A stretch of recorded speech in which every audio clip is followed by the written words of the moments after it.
অনেকেরই ধারণা আলু পরোটা বানালে ফুলকো হয় না। আমার আজকের রেসিপি ফুলকো মুচমুচে আলু পরোটা।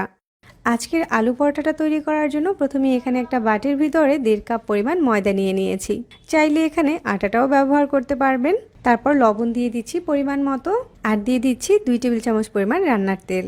তারপর ময়দার সাথে তেলটাকে ভালোভাবে মেখে নিতে হবে। ময়দাটা মাখাতে মাখাতে যখন এরকম হয়ে যাবে তখন এখানে কুসুম গরম পানি অল্প অল্প করে দিয়ে একটা সফট ডো তৈরি করে নিব।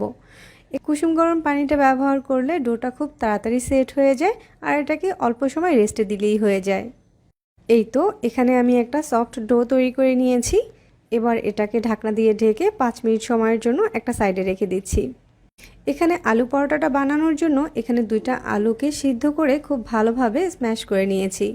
আর আলুটাকে কতটা সফট করে ম্যাশ করে নিয়েছি সেটা একটু দেখিয়ে দিচ্ছি। এরপর এখানে নিয়ে নিচ্ছি 2 টেবিল চামচ পরিমাণ পেঁয়াজ বেরেস্তা, 1 টেবিল চামচ পরিমাণ ধনেপাতা কুচি নিয়েছি, আর ভাজা মরিচের গুঁড়া নিয়েছি 1.5 চামচ পরিমাণ। এরপর এখানে 1/2 চামচ পরিমাণ লবণ দিয়ে এই সব কিছু একসাথে একটু মধ্যে সফট করে নিতে হবে। ধনেপাতা আর পেঁয়াজ বেরেস্তাটা যখন সফট হয়ে যাবে তখন আলুর সাথে খুব ভালোভাবে একসাথে মিশিয়ে নিতে হবে। এখানে আমাদের আলু পরোটা বানানোর জন্য আলুর পুরটা তৈরি হয়ে গিয়েছে।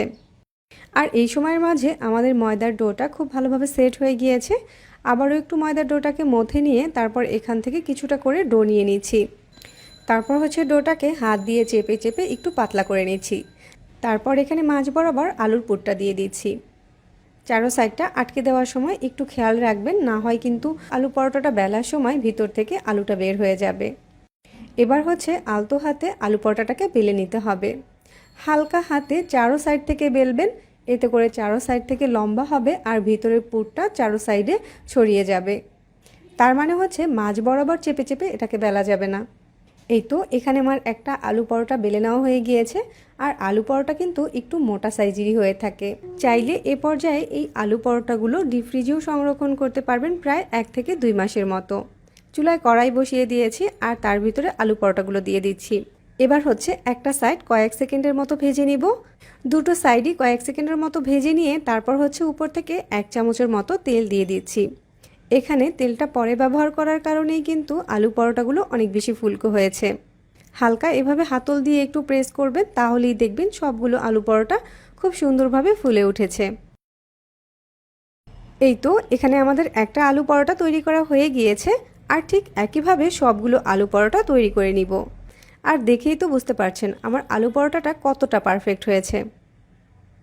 এখানে তেলটা পরে ব্যবহার করবেন, তাহলেই আলু পরোটাগুলো অনেক বেশি ফুলকো হবে। তো খুবই অল্প সময়ে সহজভাবে আলু পরোটার রেসিপিটা শেয়ার করলাম। আশা করছি রেসিপি সবার কাছে ভালো লেগেছে। আর আমার এরকম মজার রেসিপিগুলো পাওয়ার জন্য আমার চ্যানেলটা সাবস্ক্রাইব করতে পারেন আর ফেসবুক পেজটাতেও ফলো দিয়ে রাখতে পারেন। আজকে এখানেই বিদায় নিচ্ছি। সবাই খুব বেশি ভালো থাকবেন। আল্লাহ হাফেজ।